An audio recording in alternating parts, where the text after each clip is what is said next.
Hello everybody student, आप सभी का स्वागत है बेटा बीएनपी नर्सिंग एजुकेशन क्लासेस में।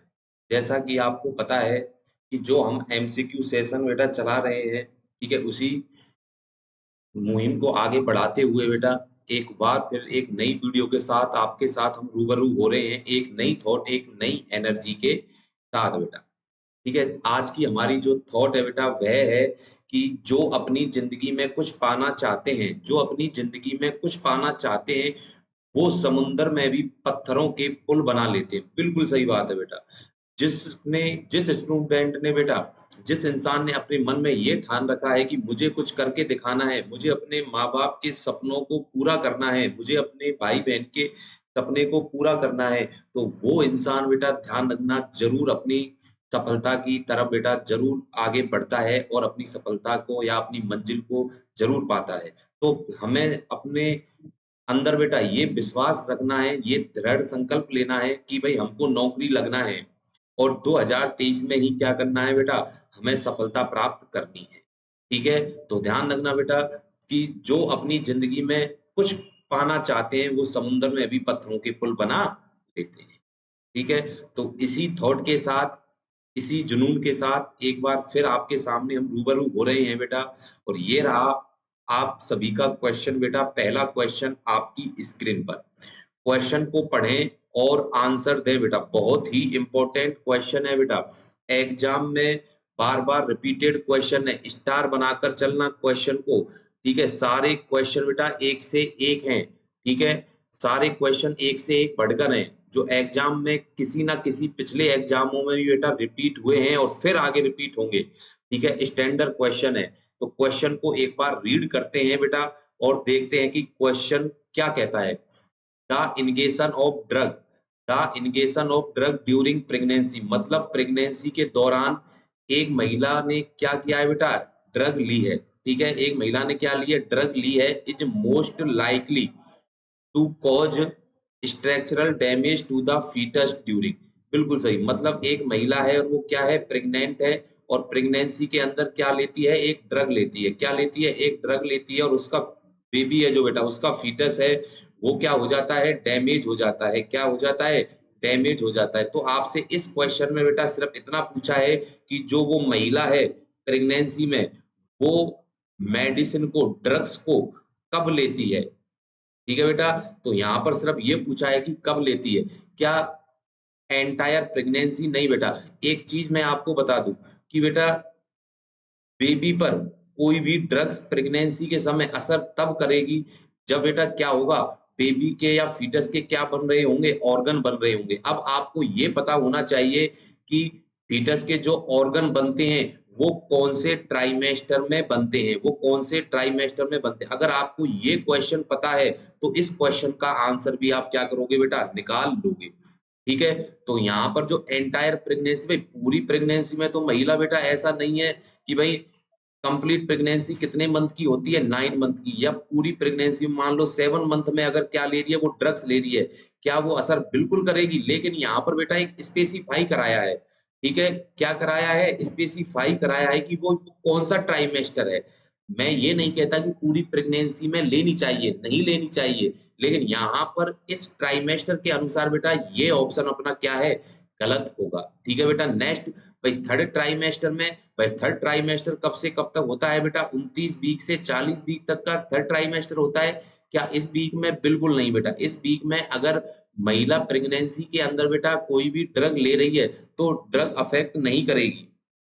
ठीक है, नेक्स्ट सेकंड ट्राइमेस्टर में भी नहीं करी। क्यों, क्योंकि सेकंड ट्राइमेस्टर कितने से कितने का होता है, तो 13 से 28 वीक तक का होता है बेटा, और 13 से 28 वीक से पहले ही ऑर्गन क्या होते हैं, बेबी में बनना, मतलब बन जाते हैं। ध्यान रखना बेटा। ठीक है, नेक्स्ट, मतलब ऑप्शन ए क्या कहता है, फर्स्ट ट्राइमेस्टर। बिल्कुल सही बात है बेटा कि भाई जो प्रेग्नेंट मदर है बेटा, अगर फर्स्ट ट्राइमेस्टर में कोई भी ड्रग ले रही है तो क्या होगा बेटा, उसका जो बेबी है उसके बेबी में क्या होगा, स्ट्रक्चरल अफेक्ट होगा या स्ट्रक्चरल डैमेज होगा। बेबी के जो ऑर्गन है वो सही ढंग से फॉर्मेशन नहीं हो पाएंगे बेटा। क्यों, क्योंकि यहाँ पर ध्यान रखना बेटा कि अगर आपसे क्वेश्चन पूछा जाए कि फीटस के ऑर्गन कौन से ट्राइमेस्टर में बनते हैं, आंसर होगा फर्स्ट ट्राइमेस्टर में। आंसर क्या होगा डियर? फर्स्ट ट्राइमेस्टर में। कब से कब तक? 2 वीक से लेके और 8 वीक तक, ठीक है। इसीलिए ध्यान रखना बेटा, 2 वीक से और 8 वीक तक के पीरियड को हम क्या बोलते हैं? Organogenesis period. क्या बोलते हैं डियर? ऑर्गेनोजेनेसिस पीरियड बोला जाता है। 8 वीक तक ऑर्गन बन जाते हैं, और कब तक बन सकते हैं? 12 वीक तक डियर बन सकते हैं, ध्यान रखना। और मैंने आपको यही तो बताया था कि भाई जब फीटस के ऑर्गन बन रहे होते हैं तब मदर को क्या नहीं लेनी है? ड्रग नहीं लेनी है। तो यहाँ पर इसका जो राइट आंसर होगा बेटा वो क्या होगा? फर्स्ट ट्राइमेस्टर में हमें कोई भी ड्रग नहीं लेनी है। समझ में बात आ गई? और फर्स्ट ट्राइमेस्टर कब से कब तक होता है? 0 से और 12 वीक तक होता है। कब तक होता है? 0 से और 12 वीक तक होता है। तो इस क्वेश्चन का राइट आंसर क्या हो गया dear? A option is the right answer. मतलब हमें फर्स्ट ट्राइमेस्टर में प्रेग्नेंट लेडी को कोई भी ड्रग नहीं लेनी चाहिए बेटा। समझ में बात आई? चलो, क्वेश्चन सरल था और इम्पोर्टेंट था, ठीक है। इसमें इतना ही एक्सप्लेनेशन है बेटा, और सीधा से सीधा क्वेश्चन आता है, और इसका राइट आंसर भी सीधा ही है बेटा, कोई टेढ़ा मेढ़ा ऐसा कोई आंसर नहीं है। तो first trimester is the right answer बेटा। नेक्स्ट क्वेश्चन की तरफ मूव करते हैं, और ये रहा नेक्स्ट क्वेश्चन आपकी स्क्रीन पर बेटा। स्टार लगा लेना, क्वेश्चन को स्टार लगा लेना बेटा, बहुत इंपॉर्टेंट क्वेश्चन है। क्वेश्चन क्या कहता है एक बार पढ़ लेते हैं कि एन एक्सपेक्टेड साइन और symptom in a client with rupture ectopic pregnancy.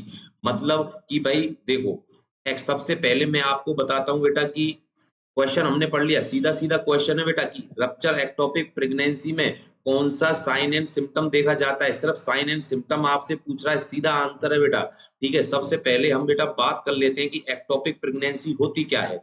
देखो, डायग्राम से ये चीज समझना बेटा, ये क्या है? यूट्रस है। ये क्या है डियर?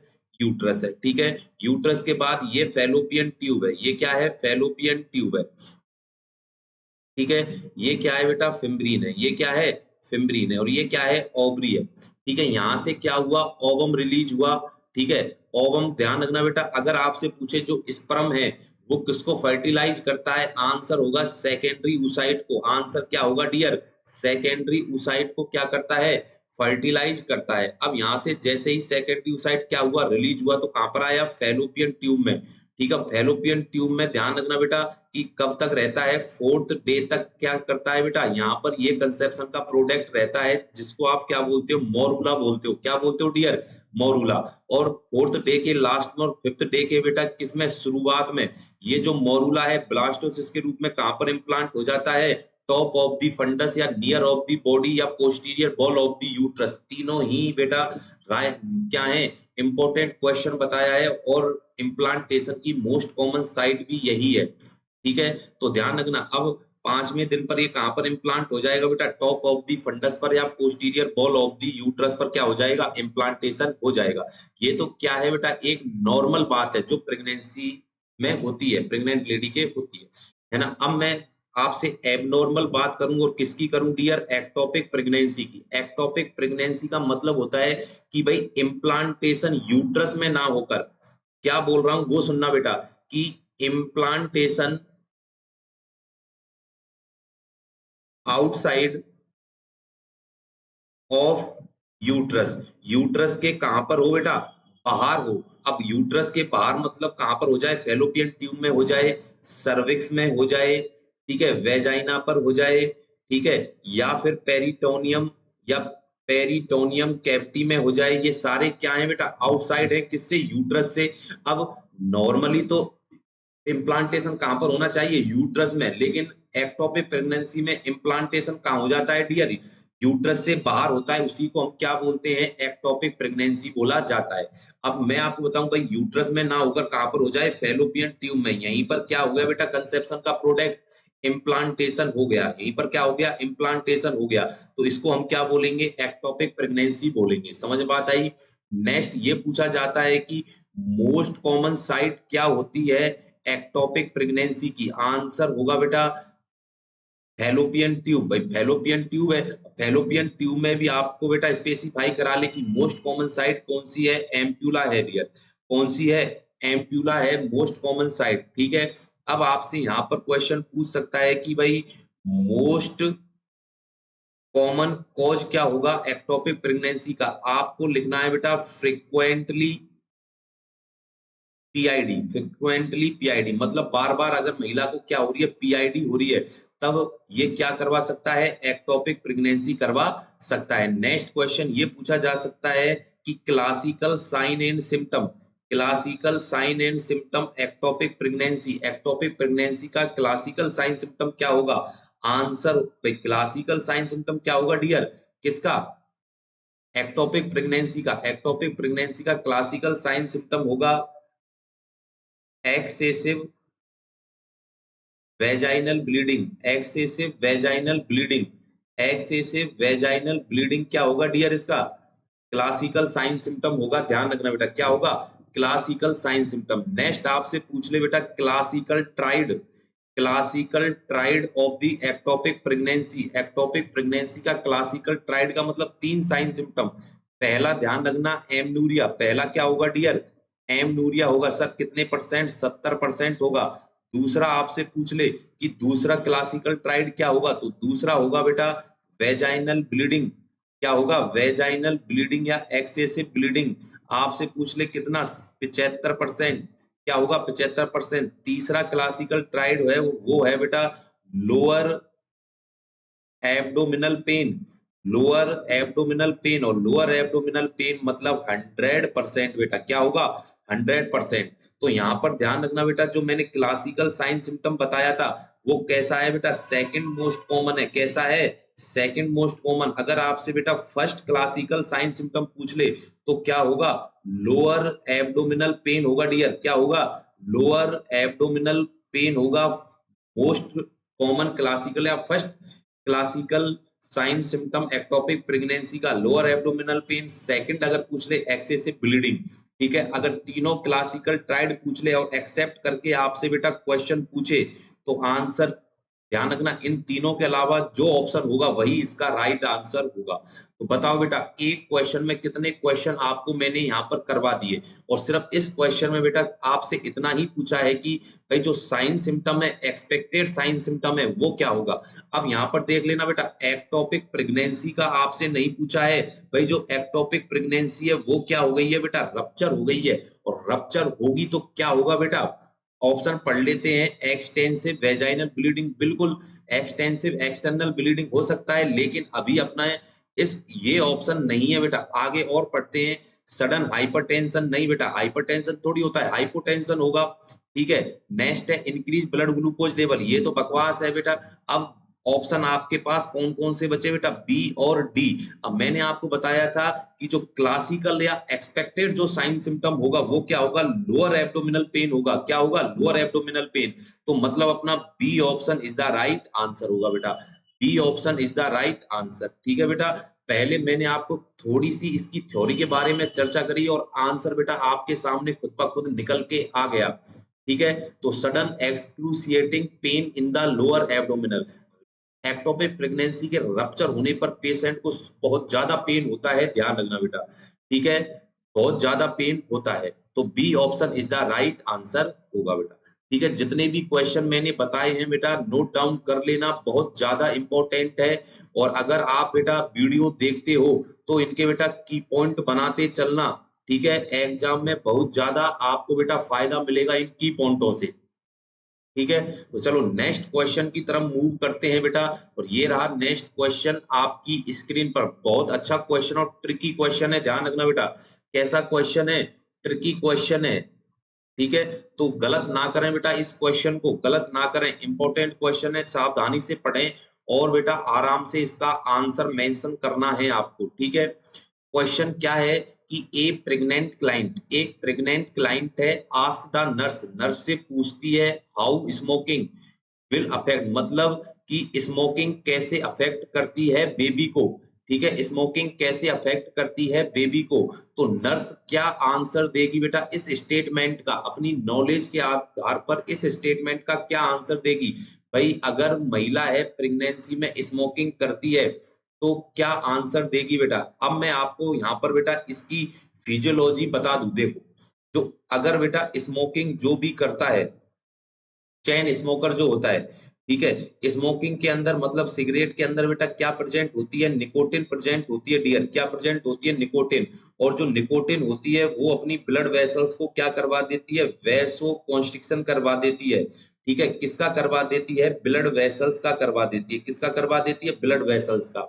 अब मेरे को आप ये बताओ कि ये जैसे नॉर्मल ब्लड वेसल्स है, कोई पर्सन है या कोई महिला है और वो सिगरेट स्मोकिंग लंबे समय से कर रही है और चेन स्मोकर है, तो जो ये ब्लड वेसल्स हैं वो क्या हो जाएंगी बेटा, वो क्या हो जाएंगी, कॉन्स्ट्रिक्ट हो जाएंगी। क्या हो जाएंगी, कॉन्स्ट्रिक्ट। मतलब यही क्या हो गया, वैसो कॉन्स्ट्रिक्शन हो गया। यही क्या हो गया डियर, वैसो कॉन्स्ट्रिक्शन हो गया। अब इसमें से जो यहाँ से और यहाँ तक जो ब्लड जाएगा वो तो नॉर्मल चला जाएगा, लेकिन यहाँ से और यहाँ तक जो ब्लड जाएगा डियर, ठीक है, वो कहाँ कैसे जाएगा, कम जाएगा और प्रेशर लगाता हुआ जाएगा, प्रेशर लगाता हुआ जाएगा। ठीक है, कम जाएगा और प्रेशर लगाता हुआ जाएगा।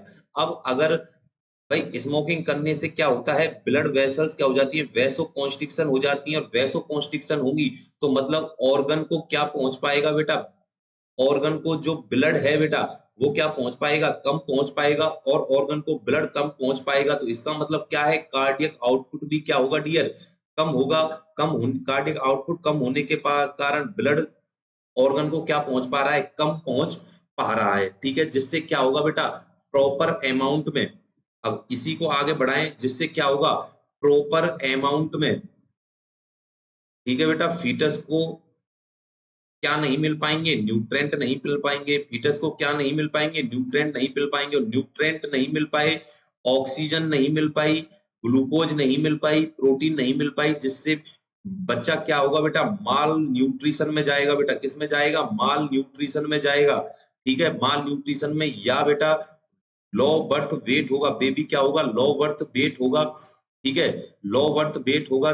तो ये चीज है बेटा, ये पूरी एक फिजियोलॉजी है कि अगर माँ क्या करती है बेटा, प्रेगनेंसी में स्मोकिंग करती है। ठीक है, तो अब एक बार ऑप्शन पढ़ लेते हैं कि भाई नर्स क्या आंसर देती है महिला को। ठीक है, तो डी ऑप्शन क्या कहता है कि foetal and maternal circulation are separated by the placenta barrier. बिल्कुल सही है, foetal and maternal circulation are separate by placenta barrier के द्वारा क्या होता है, ये फीटल और जो मैटरनल सर्कुलेशन है कि वो सेपरेट होता है। भाई इसको क्या स्मोकिंग करती है क्या, बिल्कुल बकवास है बेटा। ऐसा अगर नर्स बोलती है तो वो अभी इसको पढ़ाई की बहुत ज्यादा आवश्यकता है बेटा। ठीक है, कि ये तो बकवास नर्स है, ध्यान रखना बेटा अगर ऐसा बोलती है। बी ऑप्शन क्या कहता है कि smoking relieve tension and the foetus response accordingly. मतलब स्मोकिंग है जो टेंशन को क्या करती है, रिलीव करती है। मतलब इस शब्द को पकड़ो, मैंने क्या बोला था बेटा, वैसो कॉन्स्ट्रिक्शन करता है, ध्यान रखना। और ये क्या बोल रहा है, रिलीव टेंशन, बिल्कुल बकवास कह रही है बेटा ये बात भी नर्स।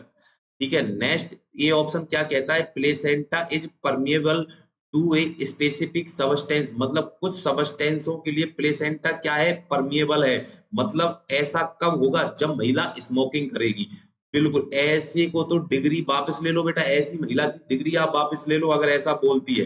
तो यहाँ पर ए बी डी ऑप्शन बिल्कुल रॉन्ग ऑप्शन है, बस ऑप्शन है बेटा। तो यहाँ पर जो राइट ऑप्शन होगा वो क्या होगा बेटा, vasoconstriction will affect both foetal and maternal blood vessels. बिल्कुल सही बात है, यही तो मैंने आपको बताया था कि भाई ज्यादा स्मोकिंग करने से चाहे वो बच्चे की ब्लड वेसल्स है चाहे मदर की ब्लड वेसल्स है, वो क्या हो जाएंगी बेटा, कॉन्स्ट्रिक्ट हो जाएंगी, जिसके कारण बच्चे को, फीटस को ब्लड प्रॉपर अमाउंट में नहीं मिल पाएगा। और ब्लड नहीं मिल पाया, न्यूट्रिएंट नहीं मिल पाएंगे, ग्लूकोज नहीं मिल पाएगा, बच्चा किस में जाएगा, लो बर्थ वेट में जाएगा। समझ बात आ गई। तो यहाँ पर अपना जो सी ऑप्शन है बेटा वो क्या होगा, राइट आंसर होगा। C option is the right answer. ठीक है बेटा, तो क्वेश्चन बहुत इंपॉर्टेंट था, सावधानी से पढ़ना था बेटा। हमने देखो जो हमारा मेन पर्पज है बेटा एमसीक्यू सेशन कराने का, वो आंसर बता के स्किप करके आगे बढ़ने का नहीं है। बाकी के तीन ऑप्शन क्यों नहीं है, हमने राइट ऑप्शन नहीं छांटा बेटा, हमने रॉन्ग आंसर को क्या किया था, एलिमिनेट किया था। समझ में बात आ गई, और एलिमिनेट करने से राइट ऑप्शन खुद ब खुद सामने आ गया। ठीक है, चलो नेक्स्ट क्वेश्चन की तरफ मूव करते हैं बेटा, और ये रहा नेक्स्ट क्वेश्चन आपकी स्क्रीन पर। ठीक है, इस क्वेश्चन को बेटा मैं पिछली वीडियो में भी करवा चुका हूं, ध्यान रखना बेटा, पिछली वीडियो में करवा चुका हूं। क्वेश्चन इंपॉर्टेंट है, स्टार बना लेना बेटा, स्टार बना लेना। ठीक है। क्वेश्चन क्या है, PID is an inflammatory condition, PID is an inflammatory condition of the pelvic cavity, of the pelvic cavity and may involve the ovary। ठीक है भाई, पीआईडी एक इन्फ्लामेटरी कंडीशन है ऑफ द पेल्विक कैविटी की, and में इसमें involve होती है ओवरी भी इन्वॉल्व होती है, फैलोपियन ट्यूब भी इन्वॉल्व होती है, वेस्कुलर सिस्टम भी इन्वॉल्व होता है, और पेल्विक पेरिटोनियम भी क्या होते हैं, इन्वॉल्व होते हैं। ठीक है, तो इसमें सिर्फ ये पूछा है बेटा, लास्ट की लाइन देखो, most common cause of PID, PID का मोस्ट कॉमन कॉज क्या होगा, ध्यान रखना। और ये पिछली वीडियो में मैं आपको करवा चुका हूं बेटा, इसीलिए ध्यान रखना बेटा, इस क्वेश्चन का आंसर आपको बेटा कमेंट बॉक्स में लिखना है। इस क्वेश्चन का आंसर आपको कहां पर लिखना है, कमेंट बॉक्स में लिखना है, ध्यान रखना। और जो आप कमेंट बॉक्स में लिखोगे बेटा, उसी के साथ एक और क्वेश्चन का आंसर यहां पर मेंशन करना है कि जो मोस्ट कॉमन जो कॉज है बेटा, मोस्ट कॉमन जो कॉज होगा उसकी ड्रग ऑफ चॉइस भी आपको यहाँ पर लिखनी पड़ेगी बेटा। ठीक है, आपको जो मोस्ट कॉमन कॉज इस क्वेश्चन का आंसर होगा उसकी ड्रग ऑफ चॉइस भी आपको बेटा कमेंट बॉक्स में मेंशन करनी है बेटा। समझ में बात आ गई? चलो, ये क्वेश्चन हमने आपके लिए छोड़ा बेटा, दो क्वेश्चनों का आंसर आपको कमेंट बॉक्स में लिखना पड़ेगा बेटा। ठीक है, नेक्स्ट क्वेश्चन की तरफ मूव करते हैं बेटा। नेक्स्ट क्वेश्चन पर मूव करने से पहले बेटा, आपको स्क्रीन पर दिख रहा होगा बेटा, बीएनपी एजुकेशन कंपटीशन क्लासेस, हमारी जो बेटा नर्सिंग कंपटीशन क्लासेस हैं, वो सभी जो गवर्नमेंट के एग्जाम है, चाहे वो स्टेट के हों चाहे वो सेंटर के हों, सभी की तैयारी कराने, सभी की तैयारी कराती है बेटा। जैसे नॉर्सेट, जितने भी सीएचओ के एग्जाम है बेटा, यूपी एनआरएचएम है, ठीक है, ईएसआई रेलवे है, जिपमेर है, ठीक है, निमंस हॉस्पिटल है, ईएसआई है, सबके बेटा कराते हैं। तो जो हमारी यहाँ पर बेटा जो फैकल्टी है, ठीक है बेटा, फैकल्टी है, वो एक बेटा ध्यान रखना, कंपटीशन क्लासेस की एक एक्सपीरियंस, ठीक है बेटा, एक्सपीरियंस है सभी फैकल्टी को बेटा। क्लासेस यहाँ पर बेटा ऑफलाइन भी चलती हैं, और आपके सामने ऑनलाइन तो बेटा हम ले ही रहे हैं। ओएमआर शीट पर वीकली टेस्ट है, एक वेल एजुकेटेड फैकल्टी है बेटा। ठीक है, और कंपटीशन क्लासेस में बेटा डेली की यहाँ पर बेटा क्वेश्चनों पर डिस्कस भी हम करते हैं बेटा। तो इसीलिए जल्दी से जल्दी बेटा रजिस्ट्रेशन करवाएं और अपनी सीट पक्की करें और अपने माँ बाप का सपना बेटा पूरा करें।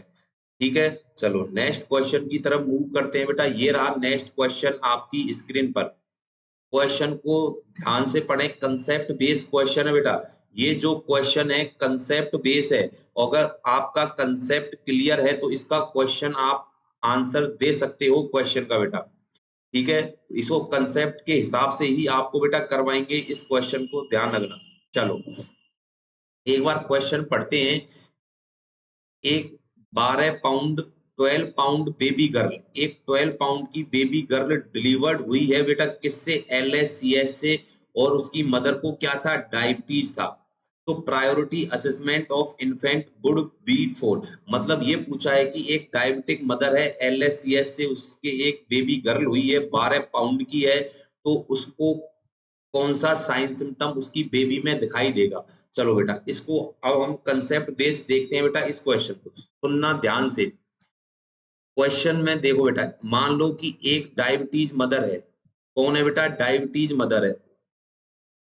ठीक है, अब डायबिटीज मदर मतलब कि इंक्रीज ब्लड ग्लूकोज लेवल क्या है बेटा, इंक्रीज है, ब्लड ग्लूकोज लेवल का क्या है, इंक्रीज है, किसके अंदर बेटा, मदर के अंदर। मदर के अंदर क्या है, ब्लड ग्लूकोज लेवल ज्यादा है, तो क्या होगा बेटा, मदर कैसी होगी, डायबिटीज मेलाइटस वाली मदर होगी। अब डायबिटीज मेलाइटस मतलब कि यही जो ग्लूकोज है बेटा, यही जो ग्लूकोज होती है बेटा, यही क्या होगी, ट्रांसपोर्ट होगी। क्या होगी बेटा, ट्रांसपोर्ट होगी, किसको ट्रांसपोर्ट होगी, फीटस को ट्रांसपोर्ट होगी। अब जैसे ही फीटस में ये ग्लूकोज ट्रांसपोर्ट हुई तो क्या होगा डियर, एक्टिवेट हो जाएंगी बेटा pancreas cell, pancreas cell, pancreas cell of foetus, foetus की जो पेनक्रियाज सेल है डियर, वो क्या हो जाएंगी, एक्टिवेट हो जाएंगी। कौन सी, बीटा सेल एक्टिवेट हो जाएंगी, ध्यान रखना बेटा। ठीक है, अब जैसे ही बीटा सेल एक्टिवेट हुई तो ये क्या रिलीज कर देंगी डियर, इंसुलिन रिलीज कर देंगी।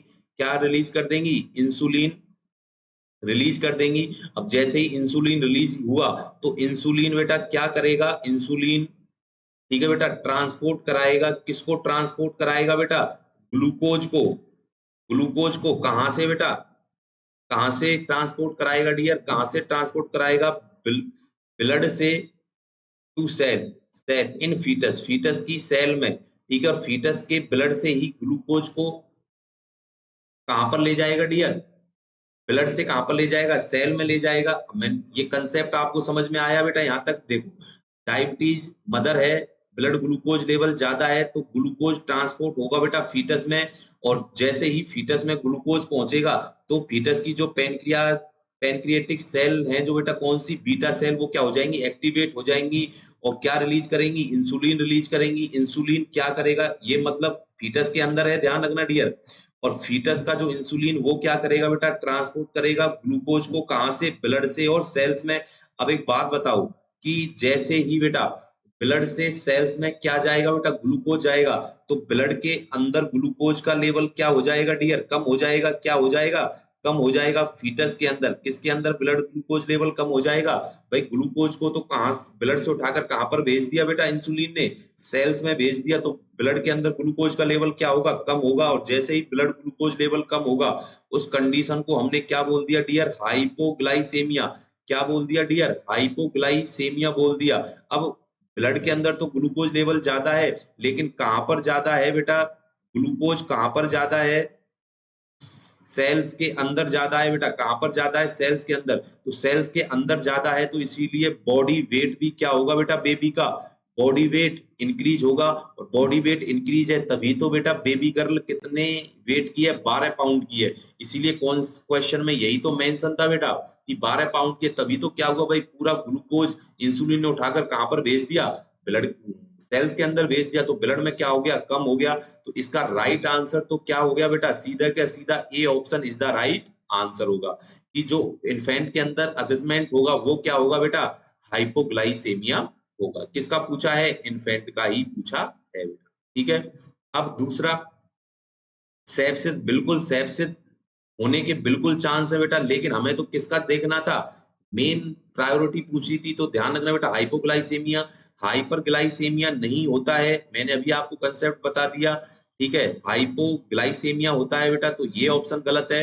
हाइपर कैल्सेमिया नहीं होता बेटा, क्या होता है, हाइपोकैल्सेमिया होता है, क्या होता है, हाइपोकैल्सेमिया होता है, ध्यान रखना डियर, ठीक है। तो डी ऑप्शन भी अपना क्या हो गया बेटा, खोटा हो गया, तो A option is the right answer होगा बेटा। समझ में बात आई बेटा, कंसेप्ट क्लियर हुआ है तो बेटा लाइक, हमारी जो वीडियो है उसको एक बार बेटा थम्स अप करना है और लाइक करनी है बेटा वीडियो सभी बच्चों को, ठीक है। नेक्स्ट क्वेश्चन ये रहा बेटा आपकी स्क्रीन पर, स्टार लगा लेना बेटा, कितने एग्जामों का नाम मैं आपके सामने लूं बेटा, हमेशा मोरो रिफ्लेक्स से रिलेटेड क्वेश्चन पूछा जाता है बेटा। 2017, 2018 जो भी एग्जाम हुआ बेटा, चाहे वो ऋषिकेश एम्स है, चाहे वो दिल्ली एम्स है, चाहे भुवनेश्वर है, कहीं भी हुआ बेटा, और जब से नॉरसेट हुआ है बेटा, नॉरसेट 2020 में भी ये क्वेश्चन बेटा पूछ लिया गया है, कई बार क्वेश्चन पूछा है, तो इंपॉर्टेंट क्वेश्चन है, फिर रिपीट होगा बेटा यही क्वेश्चन, लेकिन इस वक्त ये क्वेश्चन थोड़ा सा ट्रिकी है बेटा, तो क्वेश्चन को आपको सावधानी से पढ़ना है। मैंने क्या पूछा है, asymmetric Moro reflex are frequently, asymmetric Moro reflex are frequently associated with, ठीक है। तो आपको ये क्वेश्चन सरल नहीं है, ध्यान रखना बेटा कि आप समझ रहे हो सरल है, ट्रिकी क्वेश्चन है। तो सबसे पहले asymmetrical Moro reflex are frequently associated with, सबसे पहले तो बेटा आपको ये पता होना चाहिए कि मोरो रिफ्लेक्स होता क्या है, तो मैं आपको बताऊं बेटा ये मोरो रिफ्लेक्स होता क्या है। तो आप एक बार ये डायग्राम देखो, आपको डायग्राम में क्लियर दिखाई दे रहा होगा बेटा, एक बेबी है और एग्जामिनर ने इसको बेटा होल्ड कर रखा है बैक साइड से और बटक्स पे से बेटा, ठीक है। तो ये जो एग्जामिनर है बेटा, ये जो एग्जामिनर है, आप देखना बेटा इस क्वेश्चन, इस डायग्राम को देखना कि जो एग्जामिनर ने क्या किया है बेटा, कि जो पहले इसका जो ये वाला जो बेटा हाथ है बेटा, ये वाला जो हैंड है वो पहले कहां पर था बेटा, बच्चे के हेड के नीचे था। तो पहले तो ये कहां पर हाथ को बच्चे के हेड पर लगाएगा और एक सडन ही क्या करेगा बेटा, वहां से क्या करेगा, रिमूव करेगा, हटाएगा। और जैसे ही हटाएगा तो बच्चा एकदम क्या करेगा बेटा, पीछे की साइड जाएगा। और बच्चे ने जैसे कि बेटा अपने हैंड को बॉडी से दूर ले जा रखा है बेटा, हैंड का आपको बेटा देखो, इसको स्ट्रक्चर को देखो, हैंड की को जो मैं एरो लगा रहा हूँ, उसके बाद देखो बेटा फिंगर को, उसके बाद देखो इन फिंगर को बेटा, कि बच्चे के जो थंब है और बेटा इंडेक्स फिंगर है, इन दोनों के बीच में सी शेप बन रहा है या नहीं बन रहा। और दोनों हैंड बेटा बॉडी से दूर जा रहे हैं, तो इसका मतलब अबडक्शन होगा बेटा, क्या होगा डियर, अबडक्शन होगा। ठीक है, अबडक्शन होगा। और दूसरा बेटा बच्चे के हाथ दोनों क्या हैं, सीधे हैं, दोनों हाथ क्या हैं, सीधे हैं, मतलब अबडक्शन के साथ साथ क्या होगा, एक्सटेंशन होगा। क्या होगा डियर, एक्सटेंशन होगा। और थंब और इंडेक्स फिंगर के बीच में क्या बनेगा बेटा, सी शेप बनेगी। क्या बनेगी, सी शेप बनेगी। ध्यान रखना बेटा, तो तीन चीजों को याद रखना कि अबडक्शन बॉडी से दूर जा रहा है, एक्सटेंशन मतलब सीधे हैं, और सी शेप बन रही है बेटा, थंब और इंडेक्स फिंगर के बीच में क्या बन रही है, सी शेप बन रही है। तो ये क्या है बेटा, मोरो रिफ्लेक्स है। ये क्या है डियर, मोरो रिफ्लेक्स होता है। ध्यान रखना बेटा, ठीक है। और इसके बारे में और देखते हैं बेटा, जो मैंने अभी आपको बताया था, देखो इसको पढ़ो बेटा यहां से, कि Moro reflex is elicited by allowing the infant head gently to move back suddenly. मतलब जैसे ही इन्फेंट के हेड से हम बेटा हैंड को हटाते हैं, तो gently move back suddenly, suddenly अचानक हटाते हैं, from a few inch of the cry mattress, मतलब बच्चे के थोड़ा सा बेटा बेड से ऊपर उठाते हैं। दिस रिजल्ट, ठीक है, तो इसका मतलब हटाने पर क्या होगा बेटा, बच्चे में रिजल्ट क्या होगा, अबडक्शन। यही तो बताया था बेटा मैंने अभी आपको, अबडक्शन होगा। और अबडक्शन मतलब कहाँ होता है बेटा, जब कोई चीज बॉडी से आप दूर ले जाओगे। एंड अपवार्ड, और ऊपर की साइड जाते हैं, मूवमेंट ऑफ द आर्म का मूवमेंट होता है। और उसके बाद क्या होगा बेटा, फॉलोड बाय, बच्चा एकदम क्या लाता है बेटा, हाथों को पास लाएगा, मतलब अडेक्शन, पास लाना, अडेक्शन, और क्या होगा बेटा, फ्लेक्शन होगा। समझ में बात आ गई। तो पहले बेटा अबडेक्शन होगा और एक्सटेंशन, उसके बाद क्या होगा, अडेक्शन और फ्लेक्शन होगा बेटा, ठीक है। Next, Moro reflex disappear 4 to 6 month. बिल्कुल 5 स्टार बना लेना बेटा इस पॉइंट को, 5 स्टार बना लेना, बार बार कह रहा हूं बेटा, मोस्ट इंपॉर्टेंट है जो ये स्टेटमेंट है कि मोरो रिफ्लेक्स डिसअपियर कब होता है। मोरो रिफ्लेक्स डिसअपियर कब होता है, तो ध्यान रखना बेटा 4 to 6 मंथ में क्या होता है, डिसअपियर होता है। एक शब्द में आंसर पूछ ले तो क्या होगा बेटा, 6 month is the right answer होगा बेटा, ठीक है। तो नेक्स्ट ले चलता हूं बेटा मैं आपको क्वेश्चन की तरफ, क्वेश्चन का आंसर देना। अब ये मोरो रिफ्लेक्स नहीं पूछ रहा हूं बेटा, मैं आपसे पूछ रहा हूं एसिमेट्रिकल मोरो रिफ्लेक्स। अब बात तो वही है बेटा, कि अगर दोनों हाथ क्या हो बेटा, दोनों जाए तो ये क्या है, सिमेट्रिकल है। इसका मतलब एक हाथ नहीं जा रहा है, एक हाथ क्या जा रहा है बेटा, दूर जा रहा है, तो ये क्या है, एसिमेट्रिकल है। तो इसमें एसिमेट्रिकल तो आपसे पूछा है।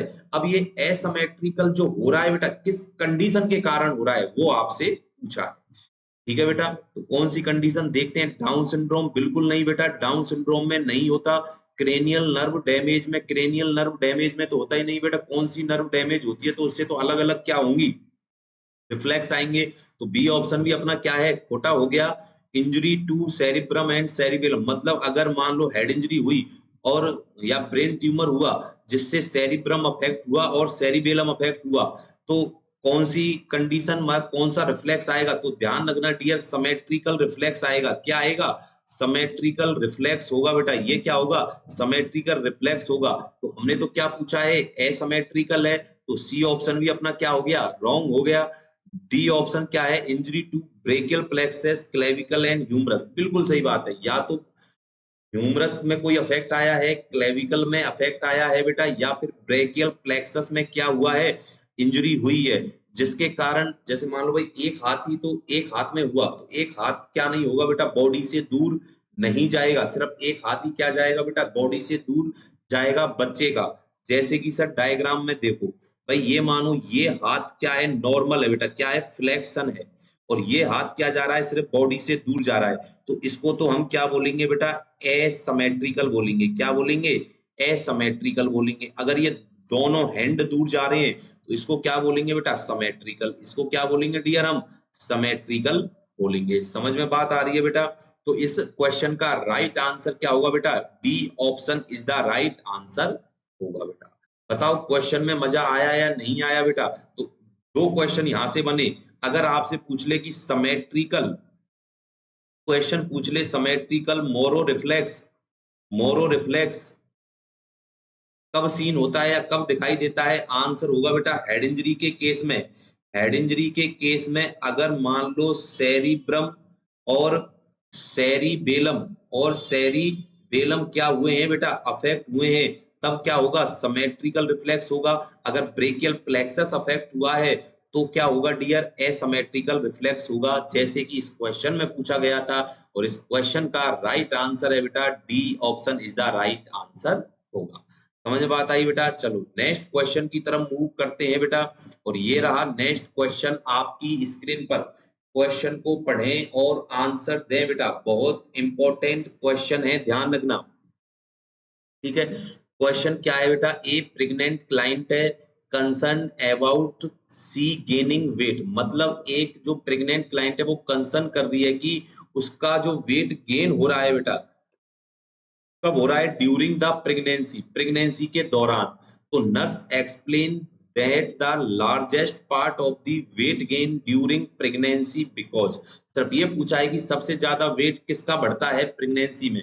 इंक्रीज ब्लड वॉल्यूम का मतलब है बेटा, ध्यान रखना, एक तो आरबीसी बढ़ती है और एक प्लाज्मा बढ़ता है। आरबीसी भी इंक्रीज होती हैं, प्लाज्मा भी इंक्रीज होती है डियर। प्लाज्मा कितनी होती है? 40 से 50%। ठीक है, आरबीसी कितनी होती है? 20 से 30% बढ़ती हैं। ठीक है, तो अपना डी ऑप्शन तो नहीं है। मेटाबॉलिक रिटेंशन ये भी नहीं होगा। फ्लूइड रिटेंशन तो कितना होता है? 6.5 लीटर, तो ये भी नहीं है। फीटस का सबसे ज्यादा क्या होता है बेटा? वेट गेन होता है। राइट आंसर है सीधा सीधा बेटा। कितना वेट फीटस का होता है? 2.5 से 3 केजी। 2.5 से 3 केजी क्या होता है? वेट गेन होता है फीटस का। तो इस क्वेश्चन में सिर्फ इतना ही पूछा था बेटा आपसे कि भाई सबसे ज्यादा वेट गेन किसका होता है? तो आंसर होगा फीटस का बेटा। फीटस का नॉर्मल वेट गेन बेटा 2.5 से 3 केजी किसके अकॉर्डिंग है? According to WHO. According to WHO के अकॉर्डिंग होगा, ध्यान रखना। तो A option is the right answer होगा बेटा। सरल क्वेश्चन था, कोई इतना इतना दिमाग नहीं लगाना था बेटा, कोई इतना जंग नहीं लड़नी थी इस क्वेश्चन में। ठीक है, नेक्स्ट क्वेश्चन की तरफ मूव करते हैं बेटा। और ये रहा नेक्स्ट क्वेश्चन आपकी स्क्रीन पर। इंपॉर्टेंट क्वेश्चन है बेटा, क्वेश्चन का आंसर दें। क्वेश्चन है बेटा, क्वेश्चन क्या कहता है कि द इन्फेंट, एक बार क्वेश्चन को पढ़ें बेटा। Infant intestine are sterile at birth. जब बच्चा जन्म लेता है तो उसकी इंटेस्टाइन बिल्कुल स्टेराइल होती है, साफ होती है, वॉश होती है। Therefore the infant lack of bacteria. क्यों? क्योंकि उस समय इन्फेंट की जो इंटेस्टाइन है उसमें बैक्टीरिया की क्या है? कमी है। Necessary for synthesis of. बस ये पूछा है कि भाई जो वो बैक्टीरिया होते हैं जिसकी कमी होती है किसमें? इंटेस्टाइन में। तो उसकी कमी के कारण बेटा, उसकी कमी के कारण सिर्फ क्या होता है भाई? सिंथेसिस। भाई उसकी कमी के कारण क्या चीज सिंथेसिस नहीं होती? क्या चीज सिंथेसिस नहीं होती है बेटा? ये पूछा है इस क्वेश्चन में। सिर्फ इस क्वेश्चन में ये पूछा है कि क्या चीज सिंथेसिस नहीं होगी बेटा। तो सबसे पहले क्या है कि भाई बिलुरुबिन। भाई बिलुरुबिन तो इसका राइट रॉन्ग आंसर है बेटा, क्योंकि बिलुरुबिन तो एंड प्रोडक्ट होता है डियर। क्या होता है? एंड प्रोडक्ट होता है। किसका एंड प्रोडक्ट होता है? आरबीसी डिस्ट्रैक्शन का। जब आरबीसी टूटती हैं तो उससे क्या बनता है? बिलुरुबिन। इसका मतलब ये भी नहीं होगा बाइल साइड। बाइल साइड तो है ही नहीं बेटा। क्या होगा? विटामिन के। भाई विटामिन के का क्या होता है? बिल्कुल ये सी ऑप्शन अपना क्या होगा बेटा? राइट आंसर होगा। कि जो बच्चे की जो बेटा इंटेस्टाइन होती है उसमें कुछ बैक्टीरिया प्रेजेंट होते हैं, जिसको हम क्या बोलते हैं? नॉर्मल फ्लोरा बोलते हैं। क्या बोलते हैं? नॉर्मल फ्लोरा बोलते हैं, जिसको हिंदी में परजीवी बोलते हैं, जो दूसरों पर क्या होते हैं? आश्रित होते हैं। ठीक है, अब जो ये परजीवी होते हैं बेटा, ये क्या करते हैं कि भाई विटामिन के वन को किसमें कन्वर्ट करते हैं? विटामिन के टू में। और विटामिन के टू ही क्या है बेटा? एक एक्टिव फॉर्म होती है किसकी? विटामिन की। ठीक है। और कौन करता है बेटा, नॉर्मल फ्लोरा क्या करते हैं इसको, विटामिन K1 को K2 में। अगर मानो कि भाई बच्चे में तो नॉर्मल फ्लोरा प्रेजेंट है ही नहीं, क्यों, क्योंकि उसकी जो इंटेस्टाइन है वो क्या है, पूरी स्टेराइल है। अब बच्चे में जो विटामिन K1 से क्या नहीं बन पाएगा, K2 नहीं बन पाएगा, क्यों, क्योंकि उसमें नॉर्मल फ्लोरा ही नहीं है। तो बच्चे में किसके चांस रहेंगे डियर, ब्लीडिंग के चांस रहेंगे। किसके चांस रहेंगे, ब्लीडिंग के चांस रहेंगे। और ब्लीडिंग के चांस रहेंगे तो डॉक्टर जन्म के बाद बेटा 48 घंटे के अंदर अंदर, विद इन 48 आवर के अंदर अंदर क्या प्रिस्क्राइब करता है, इंजेक्शन विटामिन के। विटामिन के का क्या देता है, इंजेक्शन देता है। मान लो बच्चा बेटा प्री टर्म है, ठीक है, और एक क्या है, टर्म। दोनों के लिए डोज अलग अलग है। टर्म के लिए 1 mg है और प्री टर्म के लिए आधा कर दो, 0.5 mg है। रूट अगर पूछे, ठीक है बेटा, तो IM देते हैं। साइट अगर पूछ ले बेटा, साइट अगर आपसे पूछ ले तो ध्यान रखना, वेस्टस लैटरेलिस। वेस्टस लैटरेलिस इसका क्या है बेटा, मोस्ट कॉमन साइट होगी IM इंजेक्शन की। डोज भी इंपॉर्टेंट पूछी गई है बेटा एग्जाम में। हर एक क्वेश्चन आपको बता दिया बेटा, 4 से 5 क्वेश्चन इसी में। ठीक है बेटा, कि जो इंटेस्टाइन के जो फ्लोरा होते हैं वो क्या होते हैं बेटा, कि विटामिन के फॉर्मेशन के लिए या सिंथेसिस के लिए क्या है, रेस्पॉन्सिबल है। इसीलिए इस क्वेश्चन का जो राइट आंसर होगा बेटा, C option is the right answer होगा।